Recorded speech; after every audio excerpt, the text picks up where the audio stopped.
Après le complot juif des années 30, voici le complot musulman, a écrit Jean-Luc Mélenchon. Est-ce que vous pouvez nous expliquer... Pour le dénoncer, hein. Oui, mais est-ce que vous pouvez nous expliquer cette phrase?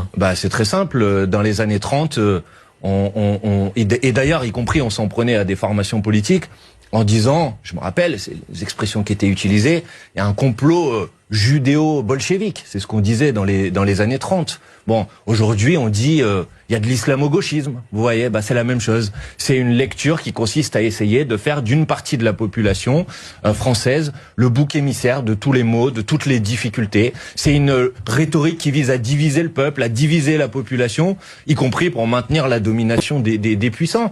Et donc, Jean-Luc Mélenchon a raison de dire que cette rhétorique-là, elle fait évidemment penser à la rhétorique à laquelle, malheureusement, on a assisté en France dans les années 30 et qui s'est terminée quand même de manière catastrophique. Vous voyez la signification d'un tel parallèle. C'est-à-dire c'est de dire que l'antisémitisme égale ce que vous appelez l'islamophobie. Enfin, c'est à peu près le même... c'est ce raisonnement-là. Pourquoi c'est moins grave de s'en prendre aux musulmans que de s'en prendre aux juifs? Non, mais l'antisémitisme...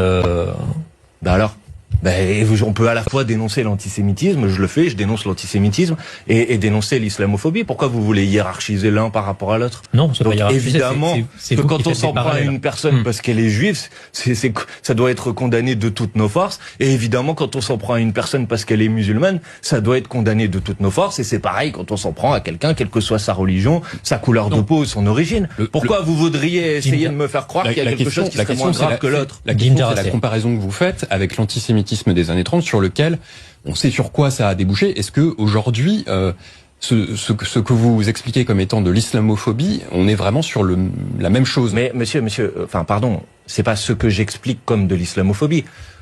Pardon, mais quand on tue un fidèle dans une mosquée, ça s'appelle comment?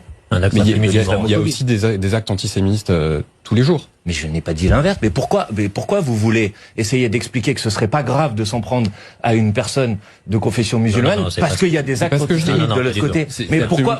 Mais alors pourquoi quand je parle d'un acte islamophobe que je dénonce, vous me dites il y a aussi des actes antisémites? Oui, vous avez raison, il y a aussi des actes antisémites et je les dénonce aussi. Donc pourquoi vous n'êtes pas capable de dire que quand on s'en prend à un musulman, c'est inacceptable, de la même manière que quand on s'en prend à un juif, c'est inacceptable? Pas dire ce qu'on a pas dit quand même. Je sais pas, je comprends pas votre manière de relativiser l'un par rapport à l'autre que je trouve, excusez-moi de vous le dire, assez choquante.